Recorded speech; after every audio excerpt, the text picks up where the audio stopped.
Hello, hello, and welcome to this webinar on customer-sourced innovation. My name is Uliana. I'm part of the communications team here at Retail Pro International, and I am here with my friends from True Rating, Jessica Leseski and Ramon Mendoza. You will hear from them in just a moment, but first, I really want to take a moment and thank all of you for taking time out of your busy end of your schedule to join us for this webinar. Critical time in your retail life and ours as well, and so just really thankful to have all of you on the line with us. A little bit of housekeeping. We do have a chat function there as usual for you to go ahead and enter in any questions you have as we go along and whatnot. But in the meantime, let me tell you a little bit about us at Retail Pro. So we are a global POS and retail management company. We've been around for quite a while, over 30 years now, and we've learned a lot together with you on really what it takes to optimize retail. And we are all about helping you unify commerce for a modern retail experience that really puts shoppers first. We strongly believe that unifying data across your technologies is really key to helping you make sense of what's happening in your business and to take it further, to discover and act on the opportunities to prove that you'll find really in that data. We are a retail platform that covers really everything you need in your store, starting with point of sale and the store operations, and heading in also with the back office applications that help you act on that data that you're generating from your point of sale transactions. Our product, our software is inspired by retailers like you and designed by our product experts to really help you make the most of your retail. And that's actually why we're here today with our friends from True Rating, because we want to talk about an opportunity that you have with software that you're already using in your stores to help you improve the customer experience and get feedback for your innovation efforts to see, is it really worth it?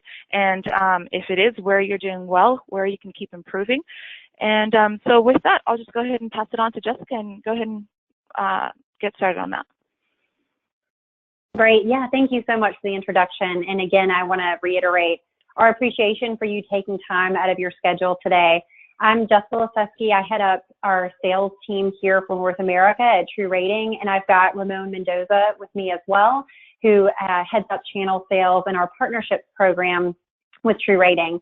And really, the spirit of this isn't to talk about us as a technology platform, but it's to share some ideas that we think are really topical. I know we're all heads down and focused on our retail sales and closing out the year, but many of you guys are probably also thinking about ways to retrospectively look at what worked and didn't work in 2018 and plan for your 2019 initiatives and where you're going to place your bets and make your investments. And likely some of those are going to involve some new initiatives that you want to test and learn.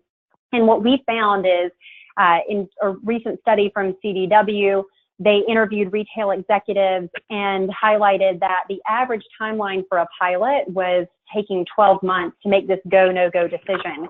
And in this environment, it's just too long. And we can't really afford to spend that much time trying to figure out if what we're going to make an investment in is really worth it. And so a strategy that we're going to share with you guys today are how retailers are leveraging their customers to source some of these initiatives and insights directly, getting their feedback, infusing them earlier and more quickly into the process and seamlessly, which is cutting down on that speed to market and this go, no-go decision for innovation investments by 2x. So we're excited to share some stories and hopefully give you guys some best practices to take into your 2019 planning. And why it's so important to innovate really centers around the customer experience. Gartner several years ago said by 2020, price and product is going to be overtaken by customer experience as the brand differentiator. And the reality of what we see is we're already here. I don't know about you guys, but I have an 8-year-old who already looks at me like this, which is a bit troubling, but I'm digressing. So kind of the key thing is when you think about innovation and how you want to amplify the customer experience, we often think it's got to be game changing. It's got to be these next gen, highly technologically advanced technologies or experiences. And some examples that are my favorite are Sonos and their HomePods, which are part of their flagship stores. So if you haven't been there, they create these immersive experiences where you can go in, you sit in an environment that could replicate your study, it could replicate your outdoor space, it could replicate, your living room, where you can really experience the quality of their audio and their sound systems and how they connect. And Carvana is really disrupting the industry now with their model, which is almost like a vending machine for cars. You transact primarily through your phone. You may not even talk to a person. You get pre-approved for credit. You can go to one of these machines, or a car is delivered to you, and you can decide in 7 days if you want to keep it.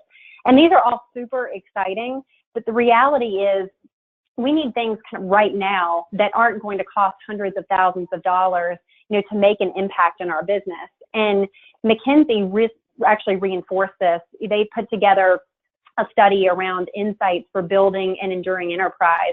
And what they highlighted was, while we think about some of these next-gen technologies or next-gen innovation advancements that's really intriguing, we need a lot of our budget going into defending our core or expanding our core, because transformative growth, again, super exciting, it can really only take up about 10%. And you see companies like Target that are shutting down innovation labs, really in the spirit of infusing and reinvesting back into their core business as they're reestablishing stores and footprint, because we've got to transform every day. So we talk a lot about, it's not the revolution, but the evolution of what you're going to do to your business to stay relevant and maintain market share, regain market share, or capture new market share among your customer base.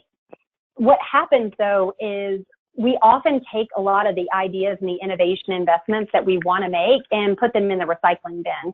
And I get it. It's scary, right? We have a lot of work to do, and you want to make sure you're placing your bets in the right place and making those investments that are going to pay off, because when you don't, there's really negative ramifications. And probably one of the most infamous stories in retail where there was this type of backlash was in JCPenney, where in the Ron Johnson era, they shifted so far and went so bullish on some of these changes that they were making to the customer experience that they alienated their customer. And it's really been hard for them to claw it back, though they continue to try. And we hope that they're successful.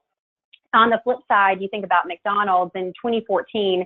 They did an innovation initiative really centered around adding a lot more menu items to boost their sales. And in 2014, they saw the largest same-store sales decline that they had seen in over a decade, as their menu items, significantly slowed the service and had a negative impact. So it was a joke that the menu was now supersized, and the irony of fast food really played a role in the fact that customers were sitting in drive-through lines for 30 minutes and would leave, and it was really hard for them to get them back. But on the exciting opportunity is when you can innovate and do it well, there's really positive outcomes that can happen. And Chip Bergh, the CEO of Levi's, said one of his things he wanted to do as part of the business when he took over was regain the market share they lost in the 2000s and focus on their core and focus on getting to profitability. And the way he did that was through a series of events, like taking their innovation lab from Turkey and moving it closer to their headquarters right down the street from them in San Francisco. He took their website from being outsourced to bringing it in-house. And then he redefined the men's and women's line to get back to some of the basics. But my favorite story of this interview that he did with the Harvard Business Review was he went to on-site visits and went to people's homes and started to talk to his customers and understand what is it they liked about Levi's and what is it that they didn't. So he really brought them into the fold of that discussion. And one woman said, these are my jeans for going out. These are my jeans that I'd wear to work. These are my Levi's, and I live in my Levi's. And that actually became the cornerstone of their marketing campaign and a slogan that they've used today to really help encapsulate what it is to be a part of the Levi's brand. And as you can see here, it's certainly paid off. And you may not recognize this store. This is actually a DSW. And DSW has really focused on defending their core, but to an experiment of playing around with complementary services. So this is a custom insoles program that they've introduced and are testing out that concept in a couple of locations. They also are doing manicures and pedicures, and then they've created a section of their store only focused for their loyalty members. So loyalty is a huge part of their business. It's extremely important, and they want to continue to amplify the services and the benefits of that program. And so shoppers can actually walk in the door, come into this section if they're part of their loyalty program, and get access to merchandise earlier and often than if they weren't part of that program. And it's certainly paying off, as DSW now is in the top 3 footwear retailers across the U.S., opening stores and continuing to regain and maintain some of their market share. So, when you think about the formula for iteration and innovation success, there's typically a couple of pillars that are common. So if you read articles or talk to industry experts, they're going to tell you the same things. They're going to say, having empowered teams who can make fast decisions is critically important. Having a culture that's not afraid to fail. We like to say it's learning fast and learning quickly instead of failure, because it's always a win if you learn something. Focusing on the future, and then having technology drive innovation. So, technology, I think, is a critical piece. A lot of times we see in the less successful companies that are innovating or trying new things, they keep their technology teams on the sidelines and wait for the business to push out the initiatives, and that team becomes an intake to figure out how to implement it. When the technology team is part of that Tiger team or part of that collaboration as they're ideating and coming up with some ideas, you can get to market faster because you provide another lens of what's happening and where you can get speed to market. So with all that said, kind of the unfortunate part of what we see is your customers are missing from the equation, especially when you're thinking about innovating and testing and learning. And the reason why is because, traditionally, businesses are hearing from about 1% of their customer base in store and about 8% or less in an online or a digital environment. The traditional tools of feeding back and giving customers a voice or a forum to tell retailers what is or isn't working, like online surveys or receipt-based surveys, social listening, et cetera, are really hindering the ability for a retailer to get a lot of this data in mass at scale and be able to uncover what essentially what their customer has to say about some of these initiatives that they're testing. And that's one of the elements as to why it does take 12 months or more in some cases to figure out what is or isn't working or how a customer base is going to respond. And so the next couple of examples of what we're going to talk about are ways that some retailers have infused customers into this process. They're utilizing technology and redefining the status quo of how people can or customers can give them feedback and do it quickly. And it's really paid off for them in accelerating their timeline and speed to market, because in 7 days, they're collecting the same amount of data it would take them 18 months to collect in traditional methods of surveying or trying to talk to customers. So the way they did this first was set a baseline. So they utilized the technology provided by TruRating that enabled them to ask questions at checkout, whether that's in-store, online, or mobile, and gauge a couple of components that are really critical to standardizing the experience. Certainly measuring what that perception of experience is, measuring product, the likelihood to recommend, how was our service, and what's the value perception. And as they could standardize those, they were able to uncover what was the biggest drivers of spend. And so this example leads into my first use case to share with you, which is Nike in Australia. And when Nike in Australia came to us, they said, hey, listen, we just need some help unpacking why customers are recommending us and why they're not, because that's our greatest driver of spend. And within 4 weeks, we were actually able to tell them, well, it's not the recommend that's your driver of spend, but it's your product that's the driver of spend. And those that are happy with product are spending $92 versus those who are disappointed with product, where they're only spending $84. And if we can close this gap and shift more disappointed customers into fans, we can uncover and unlock some additional revenue opportunities. Conversely, we have a value perception issue. So those who are spending the most are actually disappointed with your value. And this was actually the most shocking thing to them, because for Nike, they're not discounting, they're not promotional, but they generally felt like they had a great value perception because of the technology and the quality and the way that they build and create their products. And so their challenge here was improving this value perception and also addressing inconsistent product knowledge among their staff, or which they call their athletes. Because as we unpacked or uncovered, what was the driver of product and those that were happy versus not, the stores that were performing the best in scores on product, actually we found were doing feature benefit selling, which makes sense. I walk in, I may have no idea what type of footwear I'm looking for, clothing, and Nike's, again, not an inexpensive product. So someone who takes time and explains to me, why is this shoe $130 or $150, I'm going to feel better about that purchase than those who don't.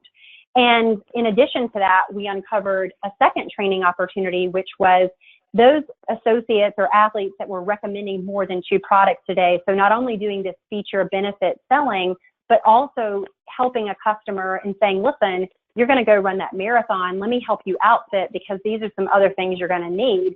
Those customers spent 32% more than when they weren't offered products. And then they were able to see by store location, which is this bar graph that you're looking at, which ones were performing and executing on that versus not. And so really it's not groundbreaking, but their innovation or their iteration was combining all of these things that they learned within a several-week period to develop a new staff training program. And you guys probably have seen this too. The more we invest in our employees, it's directly correlated to customer experience, because happy employees are going to engage that customer so much more. And so in addition to the other 2 things I mentioned, the product recommendations and then feature benefit selling, we also help them identify just some basics, things like smiling at their customers and asking their customer's name drove a 20% increase in spend. So they combine all of those things to create a new training program and a KPI that they're now measuring their teams and their store managers against, called the Customer Engagement Index. And they're tracking this on a consistent basis, and it's driven a 5% lift overall in their revenue. So another example is this dim sum restaurant chain in the UK. And similar to the McDonald's example that I shared with you, this restaurant wanted to elevate their menu and capture more revenue during lunch hours. And so what they did was have this rapid A/B test where they launched the new menu.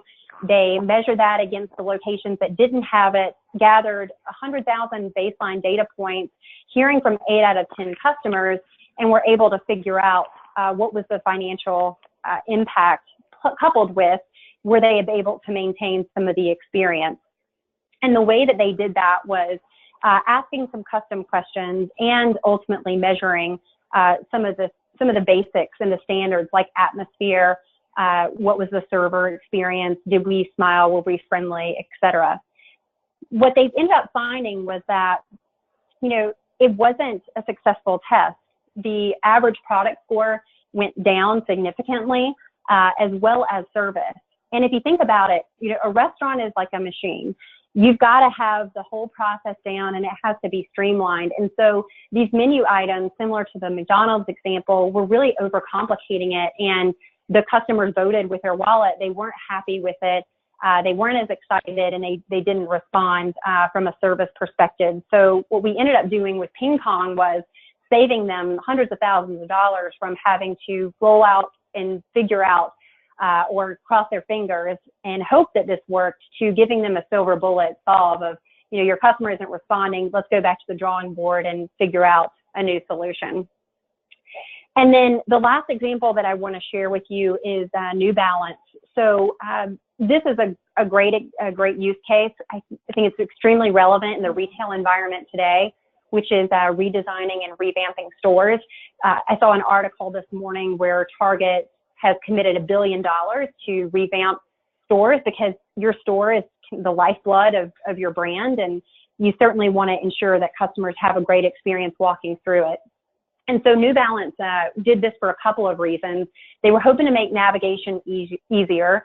They also wanted to promote some organic upsells and cross-sells through these merchandise bundles that they were strategically placing across the floor.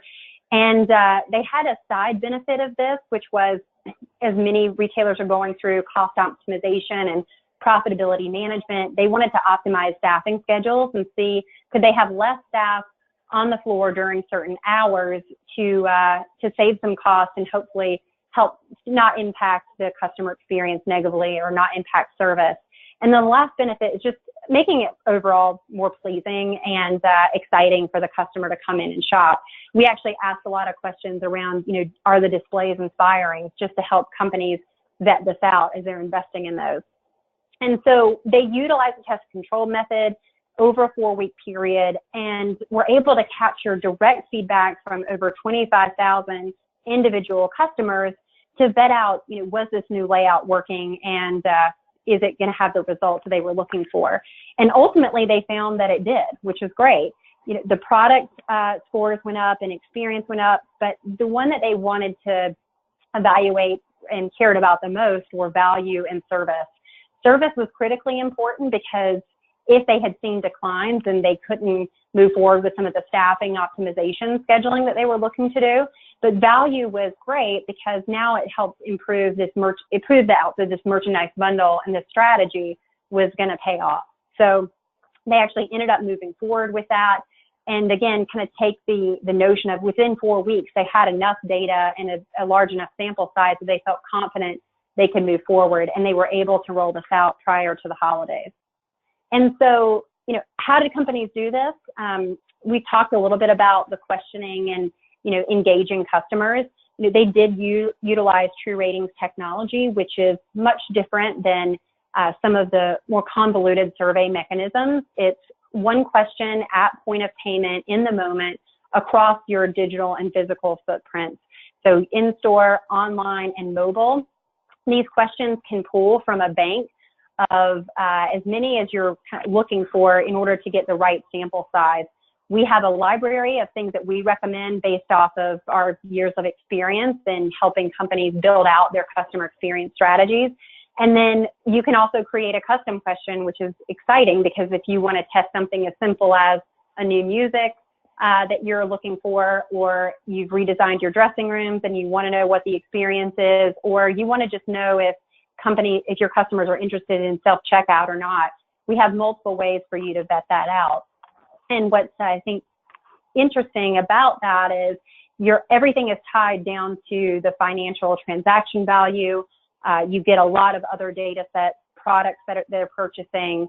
Are they a new or a repeat customer? Are they part of a loyalty program? So it really can paint this picture of what is or isn't working in some of your test and learn initiatives.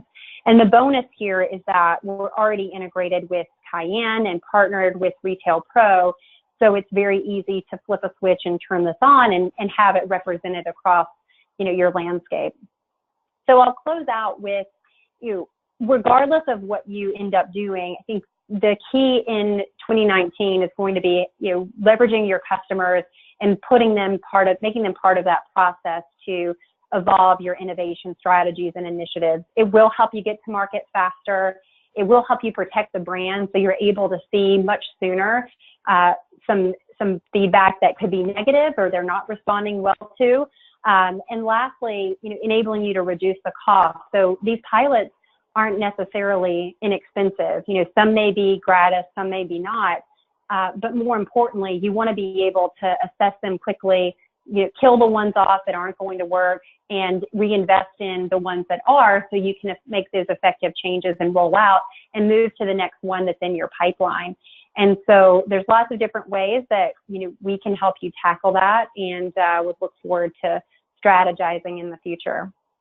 So with that, I'll kind of leave it as we'll open up for questions, and if there are any things that we want to take off this meeting, Ramon and I are happy to discuss as well.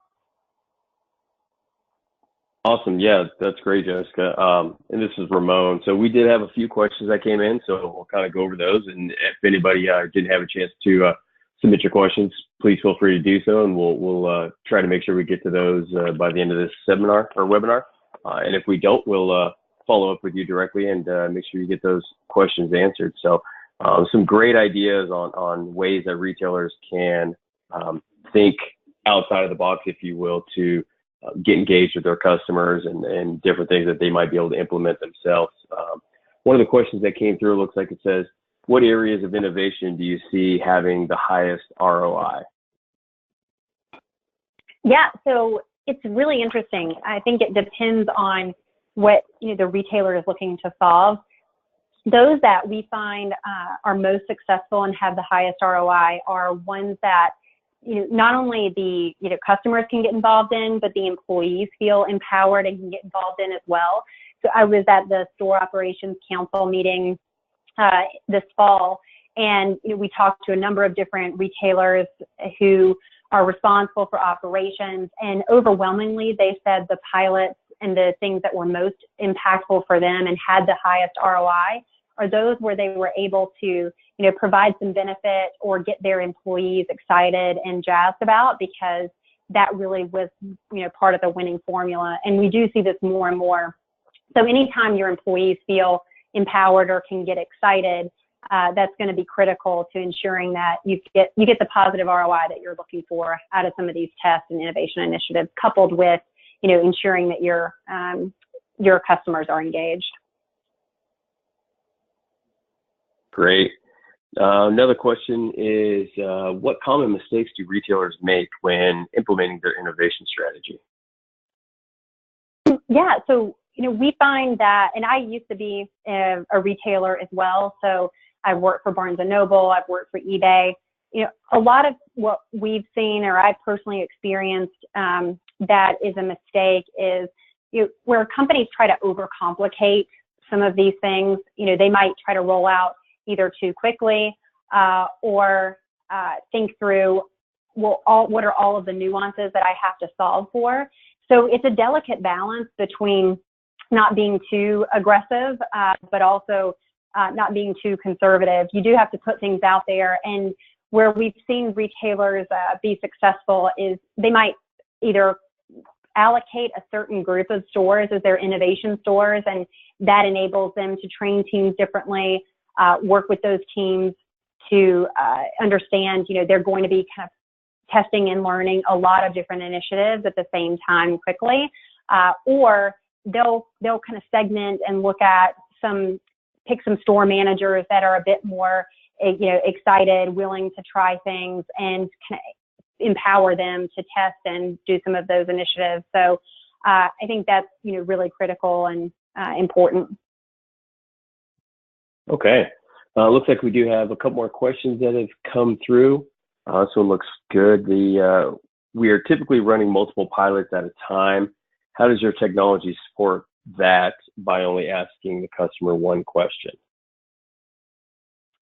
Great. So part of the beauty of the True Rating technology, and especially with our integration with Cayenne, is it allows us to get extremely granular. So for some retailers that might have, let's say they're testing a new checkout process in one location, or they're looking at some new merchandise that they're bringing in and they want to evaluate the customer experience around that merchandise, we can target questions to those stores and even to those individual terminals uniquely. So it does allow us to help businesses run multiple pilots at any given time and evaluate those and come back with, a unified dashboard and analytics suite that will tell them, what happened during that period, what were the responses to those questions, what was the spend related to those questions, product purchase, and a number of different things. Okay. It looks like we have time for one more question. So we'll pull, does True Rating also collect qualitative feedback from the customer? We do. So in the online platform, we allow for a customer to provide qualitative comments at checkout. So we have about 20% of customers that are going through that process that will provide some additional comments, and those have been really valuable. So for one retailer that's just a pure play e-commerce in fashion, they had issues with value perception, and so those qualitative comments helped them understand, well, what was it about their product? Similar to Nike, they don't discount, and they found that customers were really confused about the quality of the product and didn't really get it. Why did it cost so much? And so they've been able to take that data and look at their product descriptions, some of their product images, video, and supporting elements of that merchandise to just make it clearer to customers. What's the value? What's the quality of the fabric? What are some of the features and the benefits? Again, similar to that Nike example, so that hopefully they can help clarify some of that and not have customers walking away being disappointed with value. Great, great. Looks like that's all the time that we have for questions for now. Like I said, if we didn't have a chance to answer your question, we'll get back to you directly and get those questions answered. At this time, Ileana and Jessica, do you have anything else you'd like to add? Well, from our side, just want to let everybody know that we will be sending out the recording for you guys so that you can go back and reference as needed, and so you have the contact information if you'd like to send in your questions and whatnot. You can expect that probably this week or early next week. And along with that, we just would like to take a minute to give you a special invitation to NRF. It's, as you know, the biggest trade show in retail, and we're excited to be there, and hopefully we'll get to see some of you and to talk together really about your unified commerce efforts and how using technology can help you, modern technology can help you really do that in a way that puts shoppers first. So we will include your personalized link to book a meeting with us if you'd like to do that. We would love to be able to talk to you about what you're planning for 2019 and how perhaps we can help with that. So just be watching for that in your inbox later this week. And thank you everybody, to all of you who've made time in your busy schedule today to join us for this webinar, and hope it was helpful and instructive, and yes, looking forward to hearing more from you later. Thank you. Great, thanks everybody.